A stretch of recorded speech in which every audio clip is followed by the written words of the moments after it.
Asal-usul Danau Toba. Di suatu daerah di Sumatera Utara, hiduplah seorang pemuda. Suatu hari ia pergi memancing. Setelah cukup lama, ia melemparkan pancing, tak seekor ikan pun yang menyentuh umpannya.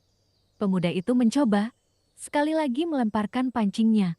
Agak ke tengah sungai, tiba-tiba seekor ikan menyambarnya. Dengan susah payah, pemuda itu menarik pancingnya, hingga tampaklah seekor ikan besar tergantung di ujung tali pancingnya. Dengan senang hati, ia bergegas pulang ke rumah dan langsung membawa ikan itu ke dapur. Ketika hendak memanggang ikan itu, ternyata persediaan kayu bakar telah habis. Ella menuju kamar untuk mengambil persediaan kayu bakar.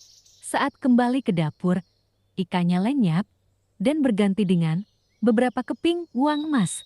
Dengan perasaan bingung, pemuda itu mengambil kepingan uang emas itu dan hendak menyimpannya di kamar. Betapa terkejutnya saat membuka pintu kamar. Ia melihat seorang gadis yang sangat cantik, yang ternyata adalah jelmaan dari ikan tadi. Gadis itu meminta untuk diperbolehkan tinggal di rumah itu. Akhirnya, mereka pun menikah dengan syarat sang pemuda bersumpah tidak akan pernah mengungkit asal-usulnya. Setelah menikah, mereka dikaruniai seorang anak laki-laki. Suatu hari, ibunya menyuruh anak itu mengantarkan bungkusan nasi dan ikan panggang untuk ayahnya di ladang. Di tengah perjalanan, tiba-tiba anak itu merasa lapar, pun berhenti dan memakan sebagian isinya. Sesampainya di ladang, ia segera menyerahkan bungkusan itu kepada ayahnya. Sang ayah pun murka melihat isinya. Murka sambil berkata, "Dasar anak keturunan ikan." Anak itu pun pulang dan mengadukan kejadian itu pada ibunya. Sang ibu pun sedih. Seketika itu pula, sang ibu menyuruh anaknya agar naik ke puncak bukit. Dan sendiri segera berlari menuju ke sungai.